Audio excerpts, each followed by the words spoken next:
সামনে যে বড় সড়ো কোনো বন্যা হয় কিনা আল্লাহ ভালো জানে। বলা হচ্ছে যে একটা জলোচ্ছ্বাসের মানে ঝুঁকির মধ্যে আছে বিশ্বের বহু কান্ট্রি জলোচ্ছ্বাস, বড় একটা জলোচ্ছ্বাসের হুমকির মধ্যে আছে। 20 ফুট থেকে 25 ফুট পানি উঠে যাবে, উঠে উপকূলবর্তী অঞ্চলগুলো ডুবিয়ে দিবে। এটা এখন গবেষকরাই বলছেন, বিজ্ঞানীরা। আর আমরা তো আগেই বলেছি, যখন একটা জনপদের মধ্যে শিরকের পাপ বেশি হয়, কোন পাপ? শিরকের পাপ। শিরক শুধুমাত্র ওই মূর্তি পূজা করাই শিরক নয়, আপনাদেরকে জানাই দিতে চাই, কবর পূজা করাও শিরক। কথা কি বুঝতে পারছেন? আমার কথা কিভাবে নিবেন জানি না, কিন্তু আমাকে তো বলতে হবে। শুধু মূর্তি পূজা করাই শিরক না, কবরে সেজদা করাও শিরক। তো যখন শিরকের সয়লাভ হয় একটা এলাকার মধ্যে, একটা জাতির মধ্যে, তখন নূহ আলাইহিস সালামের কওমকে আল্লাহ পাক যেমন প্লাবন দিয়ে ভাসিয়ে দিয়েছিলেন, ওরকম বন্যা জলোচ্ছ্বাস প্লাবন দিয়ে ভাসিয়ে দিবেন আল্লাহ। কারণ নোংরামি ধুইতে হলে অনেক পবিত্র পানির দরকার, আর শিরক হচ্ছে সবচেয়ে নোংরা জিনিস। আল্লাহর জমিনের সবচেয়ে নোংরা জিনিস কি? শিরক। এগুলো তো গেল ধর্মতাত্ত্বিক শিরক। এখন তো শিক্ষার মধ্যেও শিরকি আকীদা ঢুকিয়ে দেওয়া হচ্ছে। এবং এটা কোন আকীদা, এটা বলার তো আর প্রশ্ন আসে না, সবাই বোঝেন কোন আকীদা। যখন মানুষ কোরআনের সৃষ্টিতত্ত্ব বাদ দিয়ে মানব রচিত সৃষ্টিতত্ত্ব বইয়ের মধ্যে ঢুকায়, এগুলো শিরক না? অর্থনীতির মধ্যে এখন শিরক আছে। কিরকম? আল্লাহ পাক হালাল যে অর্থনীতি দিয়েছেন, ওটাকে বুড়া আঙ্গুল দেখিয়ে এখন সুদ ভিত্তিক অর্থনীতি চলছে সব জায়গায়। তো আল্লাহ পাকের হালালকে যে হারাম করে, এটা শিরক না?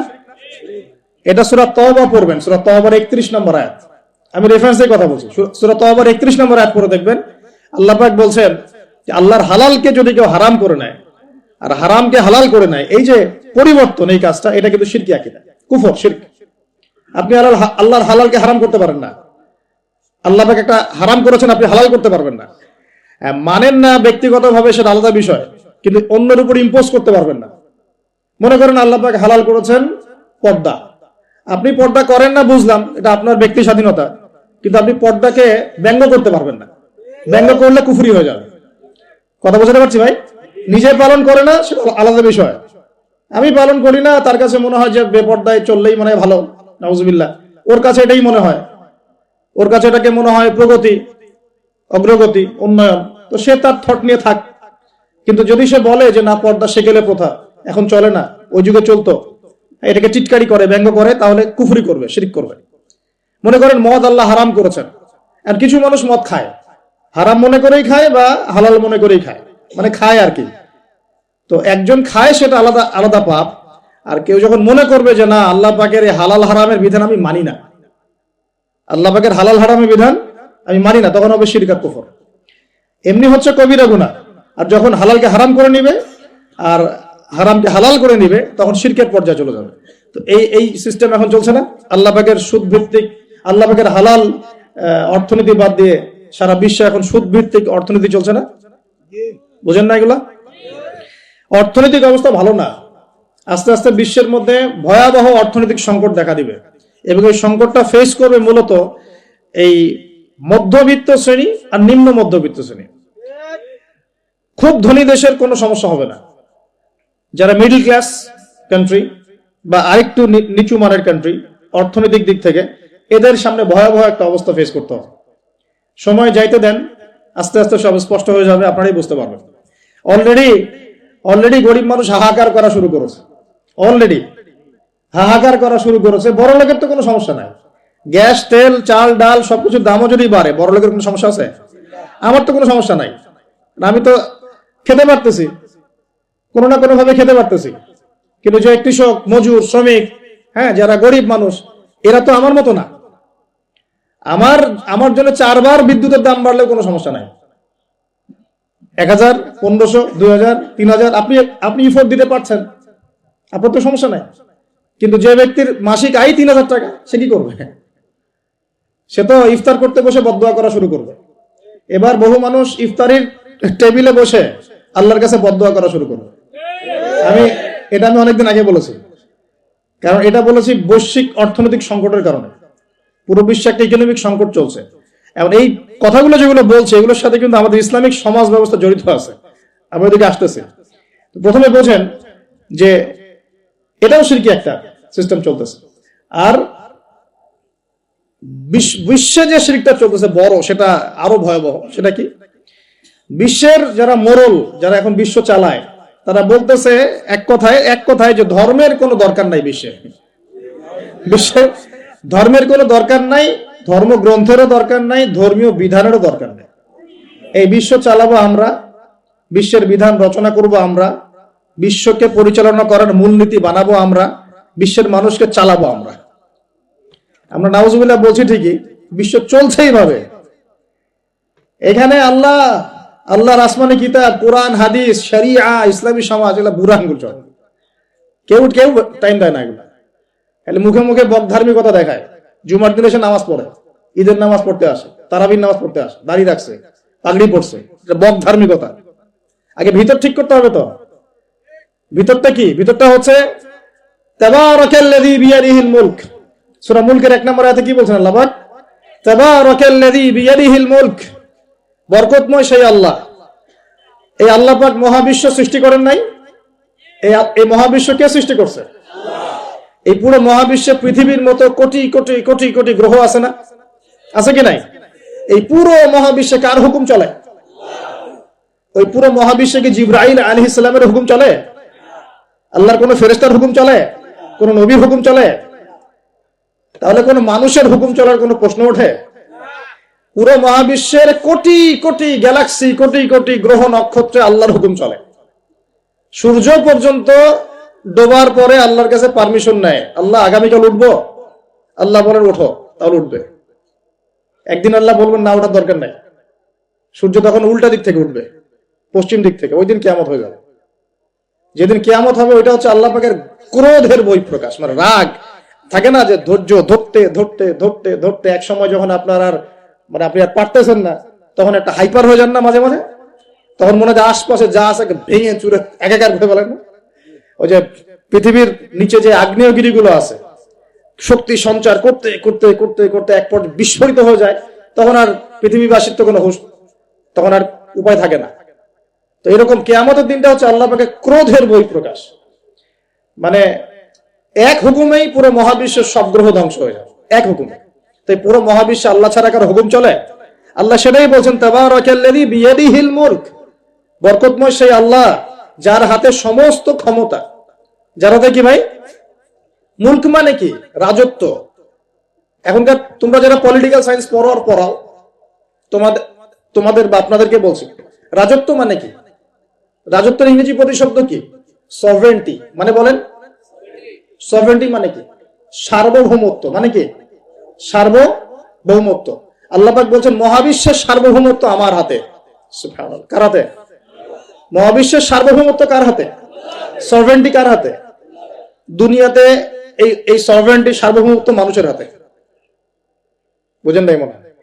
এই দুনিয়াতে সভরেন্টি, মুলক, সার্বভৌমত্ব এখন আল্লাহর হাতে নাই, মানুষের হাতে। মানুষ যা মনে করে তাই চালায়। এখন আল্লাহ পাকের বিধান, আল্লাহ, রাসূল, এগুলো। তো এটা হচ্ছে সবচেয়ে বড় শিরক সারা বিশ্বের।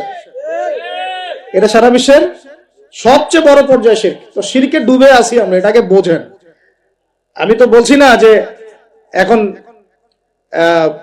এই প্রবলেমস গুলোকে রাতারাতি সলভ করা যাবে, এমনটা তো বলছি না। বলছি পুরো ওয়ার্ল্ডে এরকম শিরকি একটা সিস্টেম প্রতিটা ক্ষেত্রে চলছে। কিভাবে সলভ করবেন সেটা পরের বিষয়, আগে তো বুঝতে হবে কোথায় আছে বিশ্ব এখন। তো আমরা দেখলাম যে বড় বড় সেক্টর যেগুলো একটা বিশ্বের, ধর্ম, সংস্কৃতি, অর্থনীতি, জিওপলিটিক্স এবং পরিবার তো আছেই, পাশাপাশি আমাদের এই ওয়ার্ল্ড অ্যাফেয়ার্স, এই প্রতিটা ক্ষেত্রে আল্লাহ পাকের তাওহীদকে পাশ কাটিয়ে মানুষের মন গড়া বিধান দিয়ে চলানো হচ্ছে কিনা? হচ্ছে কিনা? বুঝতে পারছেন না মনে কথা? সুদ কি মানুষের বিধান না আল্লাহর বিধান? বলেন, আরো খোলামেলা বলে, সুদ কি মানুষের বিধান না আল্লাহর বিধান? বেপরদায় চলা যাবে, এটা কি মানুষের বিধান না আল্লাহর বিধান? পুরো বিশ্বের যত বৈশ্বিক অ্যাফেয়ার্স আছে এটা মানুষ নিয়ন্ত্রণ করবে, আল্লাহর বিধানের দরকার নাই। এটা কি আল্লাহর বিধান না মানুষের কথা? তো সারা বিশ্বে এই কুফুরি চলতেছে না? চলছে কি না? এখন এই বিশ্বটা বোঝেন, তারপরে আপনি এই আয়াতটা বোঝেন। এখন আল্লাহ পাক বলছেন, এখন আমি মুহাম্মদ সাল্লাল্লাহু আলাইহি সাল্লামের কাছে এমন কিতাব দিয়েছি যে কিতাবে এই সব সমস্যার সমাধান আছে। সুবহানাল্লাহ। সমস্যাগুলো তো বুঝতে পারলেন। আল্লাহ পাক বলছেন, হে মুহাম্মদ বলেন সাল্লাল্লাহু আলাইহি ওয়াসাল্লাম, আমি তোমার কাছে এমন একটা কিতাব দিয়েছি যে কিতাবের মধ্যে প্রতিটা বিষয়কে আমি ব্যাখ্যা করেছি, সমাধান দিয়েছি। এটা হেদায়েত, এটা রহমত, এটা বুশরা, সুসংবাদ কাদের জন্য? যারা আমার সামনে আত্মসমর্পণ করবে। যারা করবে না ওদের জন্য সুসংবাদ নাই। আর এই কিতাবের ব্যাখ্যা আছে। এই কিতাব একাই আপনাকে পথ দেখাবে না, হাদিসের প্রয়োজন আছে। এটা আমরা পেলাম সূরা নজম আয়াত নাম্বার 3-4 এবং সূরা হাশর আয়াত নাম্বার 7। যে রাসূল সাল্লাল্লাহু আলাইহি ওয়াসাল্লাম নিজের মন গড়া কোনো কথা বলতেন না, তিনি সেটাই বলতেন যে আল্লাহ ওহী করতেন। আর আল্লাহর রাসূলের আদেশগুলো আমরা পাচ্ছি হাদিসে, নিষেধগুলো পাচ্ছি হাদিসে। সো কোরআন এবং হাদিস এই দুটোকে মিলে আল্লাহ পাকের এখন ওহী নাজিল হচ্ছে। কোথায় নাজিল হচ্ছে? আইয়ামে জাহেলিয়াতে। কোথায় ভাই? এই কিতাব কোথায় নাজিল হয়েছে? বাংলাদেশে, পাকিস্তানে, সিরিয়ায়? কোন যুগে নাজিল হয়েছে? ওই ব্যাবিলনের যুগে, নাকি চাইনিজ সভ্যতার যুগে, নাকি রাশিয়ার বলশেভিক ওই বিপ্লব ওইসব যুগে? কোন যুগে নাজিল হয়েছে? আবু জেহেলের যুগে। কোন যুগে ভাই? আবু জেহেলের নাম শুনেছেন তো? আবু জেহেলের যুগটাকে আমরা বলি আইয়ামে জাহিলিয়াতের যুগ। আবু জেহেল ছিল ওই যুগের নেতা। দারুন নাদওয়া ছিল তার পার্লামেন্ট। তার পার্লামেন্টের নাম কি? দারুন নাদওয়া। সেখানে আবু জেহেল, আবু লাহাব, উতবা, সাইবা, রাবিয়া এরা সব বসে বসে বুদ্ধি পাকাইতো আর কি করতে হবে কি করতে হবে না। বাই দ্য ওয়ে, এই আবু জেহেল, আবু লাহাবরা কিন্তু আল্লাহকে বিশ্বাস করত।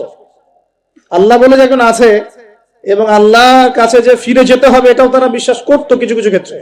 কিন্তু আল্লাহ পাকের কোনো বিধান তারা মানত না। আল্লাহ পাকে পাওয়ার জন্য মাধ্যম পূজা করত। তারা কিন্তু 360টা মূর্তির পূজা এই কারণে করতো না, যে তারা আল্লাহকে বিশ্বাস করে না এমন নয় বিষয়টা। তারা আল্লাহকে বিশ্বাস করত, আল্লাহকে পাওয়ার মাধ্যম হিসেবে তারা এগুলোর পূজা করত। সূরা জুমার পড়েন, সূরা জুমারের 1, 2, 3 আয়াত পড়ে দেখেন। আবু জেহেলদের কথা আল্লাহ বলেছেন। তারা বলতো, মা না'বুদুহুম, আমরা এই লাত উজ্জা মানাতের উপাসনা এই কারণে করি, শুধু এই কারণে করি, লিয়ুকাররিবুনা ইলাল্লাহি যুলফা, যে এই লাত উজ্জা মানাত, হবল, এই যে মূর্তিগুলো, এগুলো আমাদেরকে আল্লাহ পর্যন্ত পৌঁছে দিবে, এই কারণে করতো। ওরা কিন্তু আল্লাহকে অস্বীকার করতো না। এমনকি বদর যুদ্ধে যাওয়ার সময়ও আবু জেহেল কিন্তু কাবা ঘরে দোয়া করে গেছে। তারা কিন্তু হজ উমরাও করতো, বিকৃত হজ উমরা করতো। তো এটা মনে করবেন না যে আবু জেহেলরা আল্লাহকে বিশ্বাস করতো না। এবার আবু জেহেলকে চিনতে পারছেন? আবু জেহেল কেমন ব্যক্তি? যে আল্লাহকে বিশ্বাস করে ঠিকই, কিন্তু আল্লাহ পাকের কোনো বিধান মানতে চায় না। তো এখন এই 90 আবু জেহেলরা আমাদের সমাজে আছে কি নাই বলে? আমি কি মিলাইতে পারতেছি? আমি আমার চেষ্টা করছি আপনাদেরকে সহজ করে বোঝানোর জন্য, কিন্তু পারছি কিনা জানি না। অনেক সময় হয় কি যে নিজেরা অনেক কিছু বুঝি কিন্তু বোঝাতে পারি না। বোঝাতে পারাটাও একটা আল্লাহ পাকের রহমত। মানে কাউকে বোঝাতে পারানোটা কিন্তু আল্লাহ পাকের রহমত। অনেক সময় দেখবেন আপনি বুঝতে পারছেন অনেক কিছু, কিন্তু মানুষকে বোঝাতে পারছেন না। তা আমি চেষ্টা করছি বোঝানোর জন্য, আমি কতটুকু পারছি আমি জানি না। এই যে আবু জেহেলকে চিনতে পারলেন? আবু জেহেল এমন একজন বুদ্ধিজীবী মানুষ, খুব বুদ্ধি তার, কারণ তার নাম হচ্ছে আবুল হাকাম। কি নাম? আবুল হাকাম। আবু জেহেলের নাম আবু জেহেল না, আবু জেহেলের নাম আবুল হাকাম, মানে জ্ঞানের পিতা। ওই সমাজের মানুষ তাকে বলতো জ্ঞানের পিতা। জ্ঞানের পিতা, ফিলোসফার, সে দার্শনিক, সে বুদ্ধিজীবী। বুঝতে পারছেন না কথা? আইয়ামে জাহিলিয়াতের মানুষ তাকে সম্মান দিয়ে কথা বলতো, তাকে বলতো তুমি জ্ঞানের পিতা। তা আমাদের ইসলাম তাকে আবু জেহেল কেন বলছে তাহলে? কারণ সে আল্লাহ পাককে চিনত। আল্লাহ পাককে চেনার পরেও আল্লাহ পাকের বিধানকে সরাসরি বিরোধিতা করেছে। কোন অজ্ঞ মানুষ ছাড়া এই কাজ কেউ করতে পারে? তা এখন বলেন, এরকম মানুষ সমাজে আছে কি নাই? এই 90 আবু জেহেলরা আছে না নাই? আছে রে ভাই, আছে, আছে না? এরকম মানুষও পৃথিবীতে সমাজে আছে।